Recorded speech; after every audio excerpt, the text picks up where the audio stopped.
Very good morning बच्चों। Chapter 4 class 10 Bharat और समकालीन विश्व इतिहास का ये चैप्टर है औद्योगिकरण का युग। पहला पार्ट मैंने आपको पढ़ा दिया, दूसरा पार्ट आपको मैं आज पढ़ाऊँगा, यानी डिस्कस हम करेंगे इस पे। शायद आप अपने घरों पे इस वैश्विक महामारी के दौर में सुरक्षित और सेफ होंगे और पढ़ना भी है बच्चों। तो चलो इसको पढ़ते हैं आगे। औद्योगिकरण के हमने उद्योगों का विकास दुनिया में किस तरह से हुआ उसके बारे में पढ़ा था।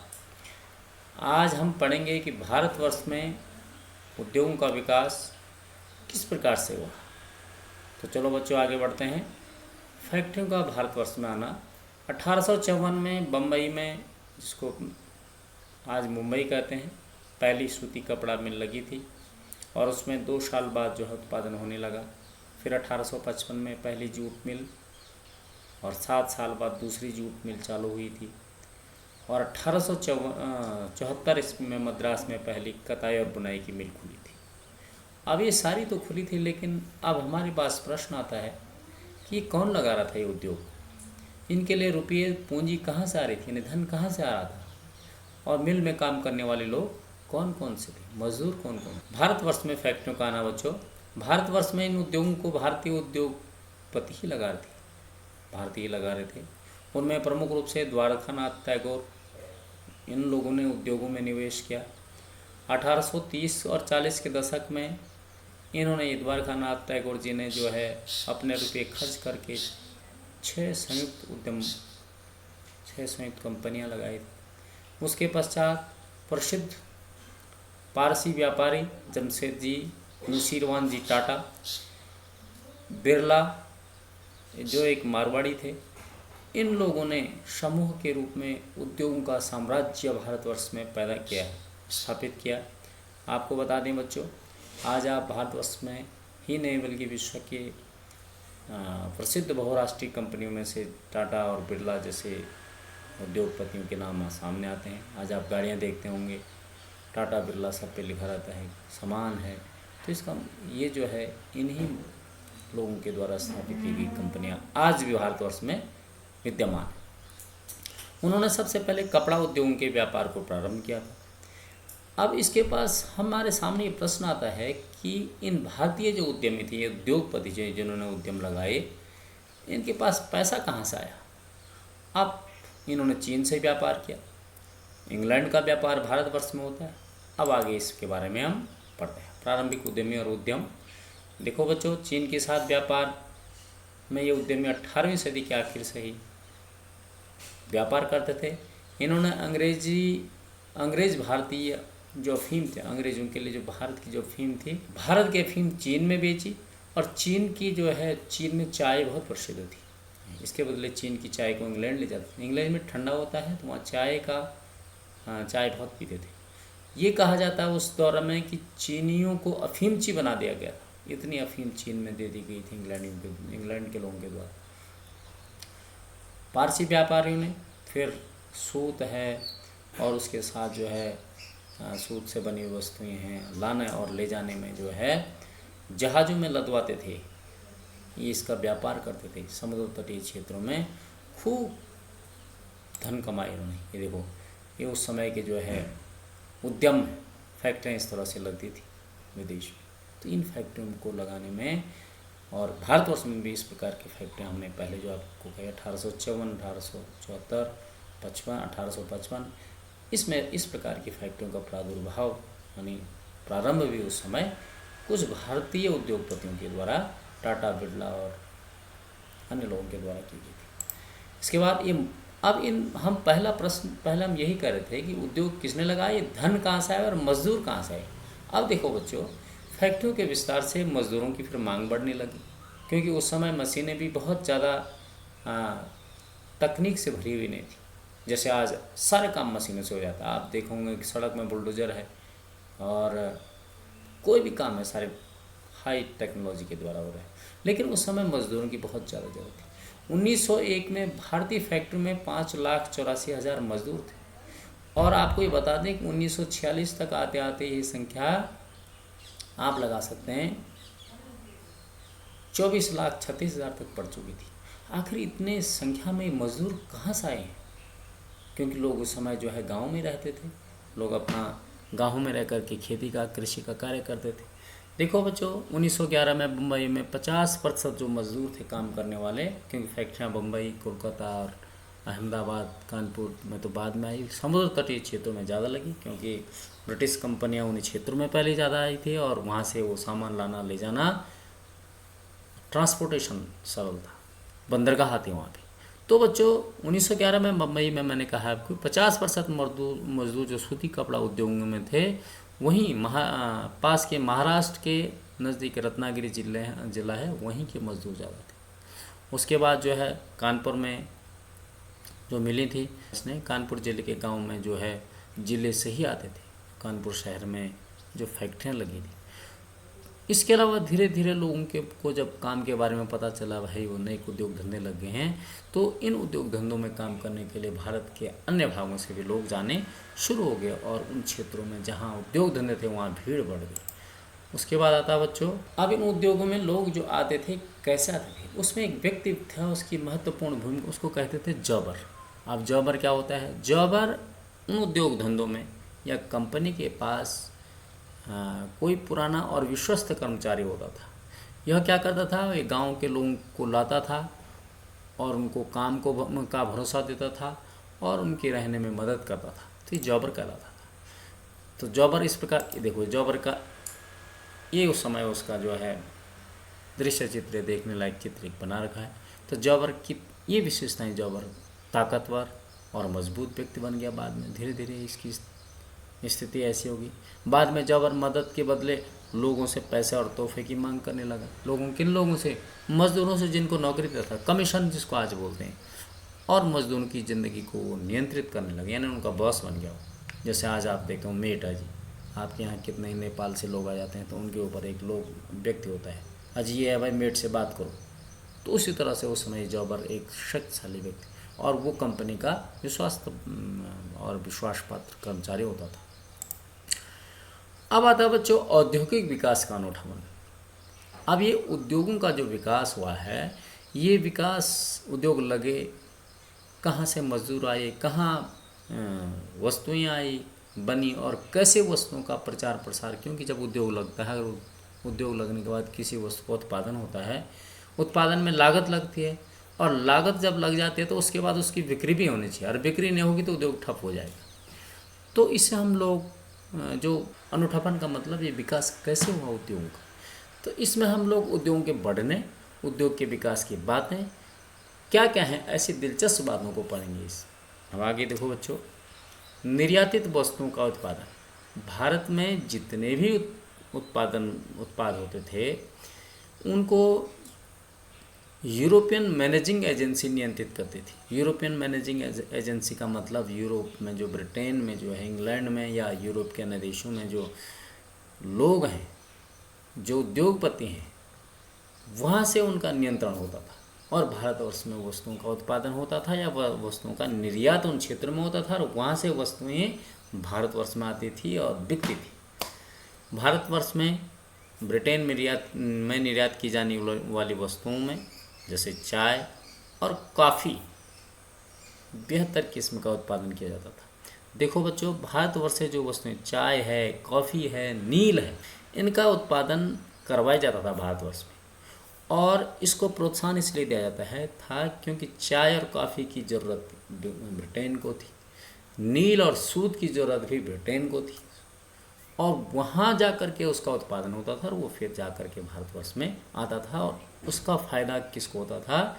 यूरोपियन लोगों को होता, यानी यूरोपियन मैनेजिंग एजेंसी को होता था। अब आगे वो देखते हैं क्या हुआ इसमें। अब आता है भारतीय लघु उद्योगों का प्रतिस्पर्धा। देखो बच्चों, उस समय भारतवर्ष में लघु और कुटीर उद्योग थे। उस दौर में बच्चों भारतवर्ष में राष्ट्रीय स्वतंत्रता आंदोलन चल रहा था, लेकिन जब भारतवर्ष में जो वस्तुएं थीं, वो वस्तुएं ब्रिटेन से आने वाली, यानी मैनचेस्टर से आने वाली, ब्रिटेन से, मैनचेस्टर हमने पढ़ा पहले, जहाँ उद्योग धंधों का विकास हो गया था, इंग्लैंड में उनका ठप्पा लगा रहा था उन पर, उनका हम आगे पढ़ेंगे।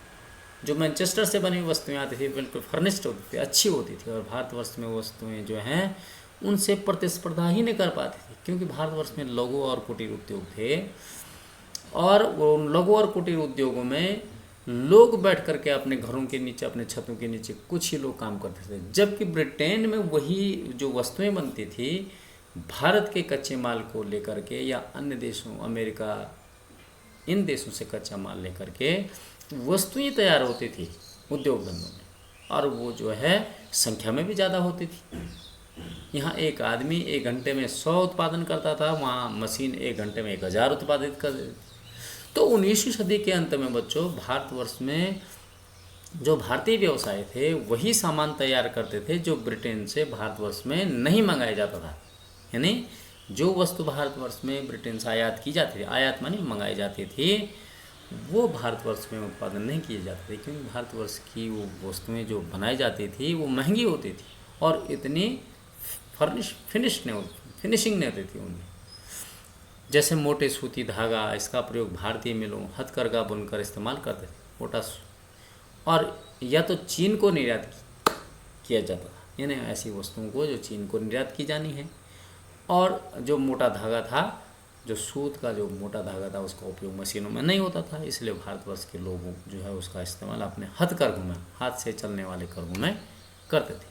ये भारतीय लघु उद्योग, इस तरह से छोटे छोटे उद्योग भारतवर्ष में, आपने पहले का चित्र देखा और ये चित्र देखा और ये कुछ सामान्य सा लग रहा है। अब सूती कपड़े का वर्णन इसी दौर में बच्चों भारतवर्ष में, जैसे मैंने कहा कि राष्ट्रीय महात्मा गांधी जी के नेतृत्व में राष्ट्रीय आंदोलन भी चल रहा था, या अन्य देश, अन्य जो हमारे भारतवर्ष के महान स्वतंत्रता संग्राम सेनानी थे या राष्ट्रवादी आंदोलनकारी थे, उन्होंने गांधी जी के नेतृत्व में स्वदेशी आंदोलन चलाया, और स्वदेशी आंदोलन से राष्ट्रीय नेताओं ने लोगों को विदेशी कपड़ों का बहिष्कार करने के लिए प्रेरित किया। भाई यहाँ पर इन लघु और कुटीर उद्योगों को हम कैसे संरक्षित करेंगे, सुरक्षित करेंगे, और अपने देश के लोगों को कैसे हम जो है रोज़गार देंगे। और तब रोज़गार तभी मिल पाएगा जब हम उत्पादन लगा कर पाएँ, उद्योग धंधे लगा पाएँ, और वो उद्योग धंधे यहाँ के संसाधन, भारतवर्ष के संसाधनों से भारतवर्ष में ही उत्पादित किए जाने हैं। तो मोटे सूत पर पाबंदी लगा दी, कपड़ों का उत्पादन भारतवर्ष में शुरू कर दिया गया, और भारतवर्ष के लोगों को ही उसमें जो है क्या कर दिया गया, रोज़गार दिया गया, और विदेशी वस्तुओं का बहिष्कार करने के लिए लोगों को प्रेरित किया गया। इसके लिए हम आगे पढ़ेंगे कैसे प्रेरित किया। अब आता है बच्चों, देखो अगर लागत में बहुत ज़्यादा इजाफा ना हो तो उत्पादन बढ़ सकता हो, तो हाथ से काम करने वालों को नई तकनीकें अपनाने में कोई परेशानी नहीं थी। देखो लागत मानी पैसा खर्च कम हो रहा है और तकनीकी भी आ रही है। तो 20वीं सदी के दूसरे दशक तक आते आते हम ऐसे बुनकरों को भी देखते हैं जिन्होंने फ्लाई शटल वाले करघे का इस्तेमाल किया। और फ्लाई शटल क्या हुआ भाई? फ्लाई शटल एक प्रकार की मशीन थी जिससे करघा चलता था, और करघा जितने जिसे काम करना शुरू करता था, एक मशीन टाइप की मशीन थी। इसलिए कामगार जो थे कि उत्पादन क्षमता बढ़ी, उत्पादन तेज हो गया। भाई जब मशीन चरखा जैसा था, उस मशीन से काम तेज हो गया तो श्रम की मांग में कमी आ गई। फिर रोज़गार माने लोगों की, भाई कोई एक आदमी जहाँ काम कर रहा है वहाँ चरखा 4 चरखे चलेंगे तो 50 आदमियों को बदले का काम करेंगे। तो उसी तरह से फ्लाई शटल हुई। तो 1940 तक जो 35% से ज़्यादा काम हथकरघों से होने लगा। 100 की जगह पर 35% काम जो है हथकरघों, हाथ की जगह पर हथकरघों से, फ्लाई शटल से होने। आपने स्पिनिंग जेनी का नाम भी सुना होगा बच्चों। स्पिनिंग जेनी भी एक मशीन थी, एक काल्पनिक नाम है स्पिनिंग जेनी। तो लोगों ने जो है इन मशीनों का विरोध किया, विशेषकर महिलाओं ने, क्योंकि उनके हाथ का काम मशीनों में चला गया था। उनको ये डर था कि हमारा रोज़गार छिन जाएगा और इन मशीनों से काम करना शुरू हो जाएगा। इसलिए उन्होंने जो है इसको स्पिनिंग जेनी का विरोध किया। अब सूती सामान को देखने के नज़रिए 2 नज़रिए थे बच्चों। देखो बच्चों, सामान्य या कम गुणवत्ता वाले सूती कपड़े जिसे गरीब लोग का प्रयोग करते थे, और इसकी मांग अस्थायी होती थी। अब क्यों होती थी हम आगे पढ़ेंगे। अच्छी गुणवत्ता वाले कपड़े जो फिनिश्ड कपड़े होते थे उनको अमीर लोग प्रयोग करते थे, और उनकी मांग स्थायी होती थी हमेशा। माने जो कम गुणवत्ता वाले थे कभी खूब बिकते थे, कभी नहीं बिकते थे, लेकिन जो अच्छी गुणवत्ता वाले थे अमीर लोग प्रयोग करते थे और इसकी मांग स्थायी थी। अब गरीब की मांग अस्थायी क्यों थी? वो इसलिए थी कि किसान खेती पर आश्रित होते थे, और खेती किस पर आश्रित है? आज भी है, प्रकृति पर। अगर मानसून आ गई तो बारिश हो गई तो खेती खूब होगी, और मानसून नहीं आए, बारिश नहीं होगी तो खेती खत्म, रोजगार ठप हो जाएगा किसानों का।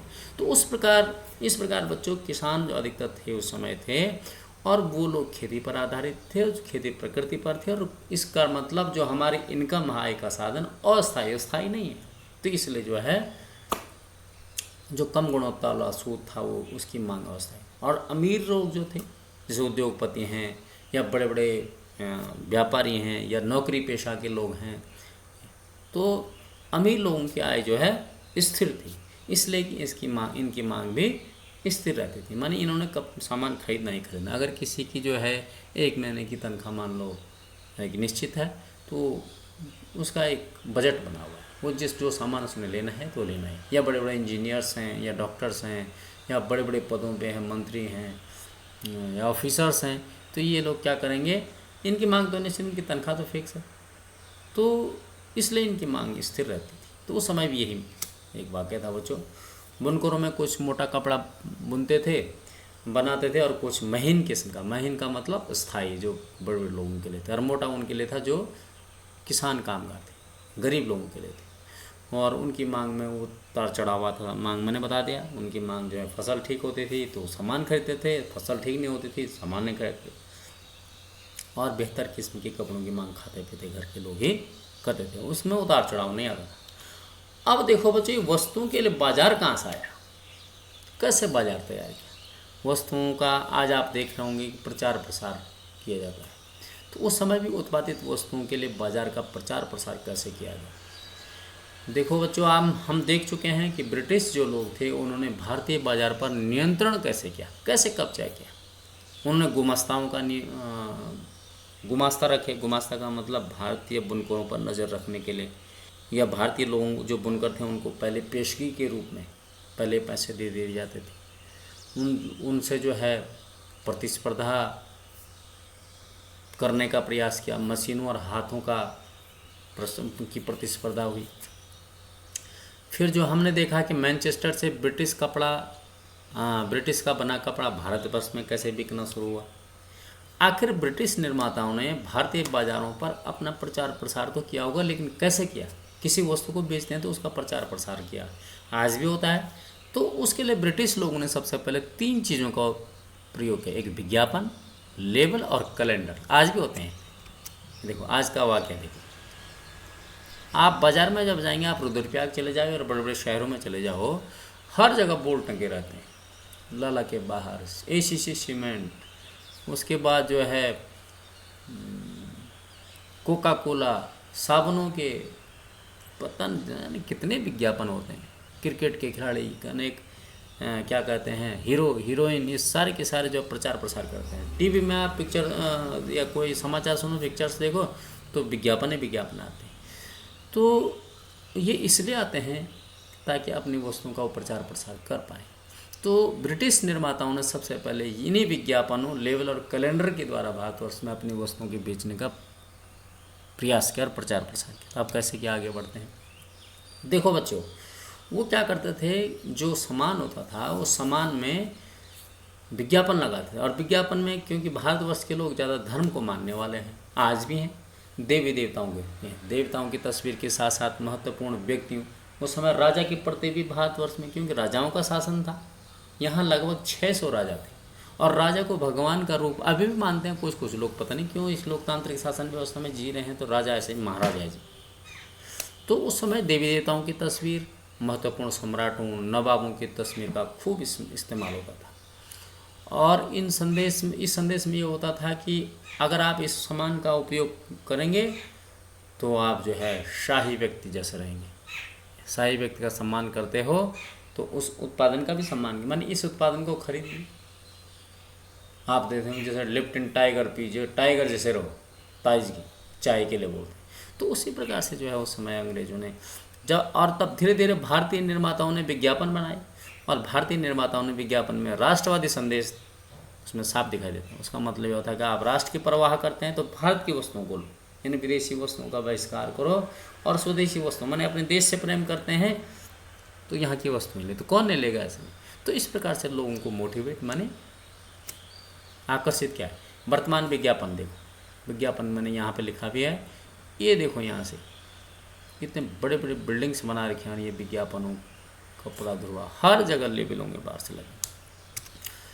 लेबल, लेबल में आपने देखो 7 अप, 7 अप जैसे वो पीते हैं कोल्ड ड्रिंक, उसके लिए कोका कोला वाला, आप पतंजलि की लेबल देख लीजिए। उसके अलावा आप जो टाटा बिरला या हम देखते हैं भाई ब्रांड का है। तो जब होता क्या था बच्चों, उस समय ब्रिटेन वासी जो क्या करते थे, जब भारतवर्ष में कोई ब्रिटेन से कपड़ा आता था, जब कच्चा माल यहीं का, सब चीज़ यहीं बनता था और उसमें मैनचेस्टर का मोहर लगा था, ऐसा लगता था एक जो है मेड इन मैनचेस्टर। कपड़ा बेचना शुरू किया तो उन्होंने कपड़े बंडलों के ऊपर लेबल लगाते थे और लेबल में क्या होते थे, मोटे अक्षरों में लिखा रहता था मेड इन मैनचेस्टर। तो लोगों को लगता था कि ये कपड़ा जो है बेकार नहीं है, बहुत अच्छा जी। अभी बोलते हैं कि आप जूते खरीदने चले जाओ, अजी वुडलैंड के जूते हैं जी, हाँ वही एक जूता 500 रुपये का, तो वुडलैंड का बोलेंगे 4000 रुपये का जी। बस आप वुडलैंड देखते हैं, आप दिमाग में क्या हो जाता है, लेबल देखा आपने, उसके आप दिमाग में ये होता है कि भाई कपड़ा जो है बहुत अच्छा है, ये जूता बहुत अच्छा है। उस तरह से जीन्स वगैरह, एक जीन्स 500 के, दूसरे जो है 10,000 के। तो इस प्रकार से जो है लेबल प्रचार प्रसार का एक क्या है ढंग है। इन लेबलों पर, उस समय लेबलों पर देवी देवताओं की तस्वीर भी छपी होती थी, कृष्ण है, सरस्वती की तस्वीरें। और इससे ये फायदा होता है कि विदेशों में बनी हुई वस्तुएं जब भारत में आते थे ऐसा लगता रही है भारत। तो लेबल पर अक्षर के साथ साथ तस्वीर बनी होती थी और वह तस्वीर बहुत सुंदर होती थी। अगर हम पुराने लेबलों को देखें तो हमें उन निर्माताओं की सोच के बारे में पता चलता है। तो ये ब्रिटिश लोगों ने जो है भारतीयों के दिमाग को, भारतीय मानसिकता को अपने सामान को खरीदने के लिए तैयार करने का प्रयास किया और सभी करते हैं उठाया। और भारतीय उद्यमों ने भी इस प्रकार से राष्ट्रवाद एक नया जोड़ करके उसमें ये कहा कि भारतवर्ष में बनी हुई वस्तुएं इस प्रकार से। उसके बाद अंत में आता बच्चों कैलेंडर। आज आप देख रहे होंगे हर घरों पे, अपने घर पे, चाय की दुकान पे, हर जगह देखो कैलेंडर लगाए रहते हैं। और कैलेंडर में ऊपर से महीने हैं, तारीख हैं, बार हैं और नीचे से भगवान की फोटो और अपना जो है विज्ञापन भी लिखा रहता है। तो बच्चों 19वीं सदी के आखिर में निर्माता अपने उत्पादों को बेचने के लिए कैलेंडर छपवाने लगे। चाय की दुकानों, दफ्तरों, मध्यम वर्गीय घरों में कैलेंडर लगे रहते और इन कैलेंडरों पर विज्ञापन और बगल पे देवी देवताओं की फोटो भी लगी रहती है। आज आप देख रहे होंगे प्रचार प्रसार का भी एक नज़रिया। आप देखें कोई भी पार्टी प्रचार करते हैं तो नीचे से क्या होगा, ऊपर से जो है हाथ जोड़ते हुए नेताजी की फ़ोटो होगी और नीचे से उसमें क्या होंगे, दिन महीने वार, या दुकानदार है, कोई सामान खरीदने वाला। तो इस प्रकार से बच्चे उद्योगों का अनूठापन और विकास भारतवर्ष में दिखता है। तो ये था भारतवर्ष में औद्योगिकरण, किस प्रकार से भारतवर्ष में उद्योग लगे, किस प्रकार से भारतवर्ष के अंतर्गत उद्योगों का प्रचार प्रसार हुआ, भारतीय उद्योगपतियों ने किस प्रकार से अपने धन खर्च किया, कहाँ से रुपये लाए और वो कौन से माध्यम थे जिनसे लोगों के ध्यान को आकृष्ट किया कि हम उनके सामानों को खरीदेंगे। थैंक यू बच्चों। आई होप कि आपकी समझ में ये चैप्टर आया होगा। बड़ा अच्छा चैप्टर था और मैंने इसके प्रश्नोत्तर वैसे लिखा दिए हैं, फिर से आप और प्रश्नोत्तर लिखेंगे। Thank you.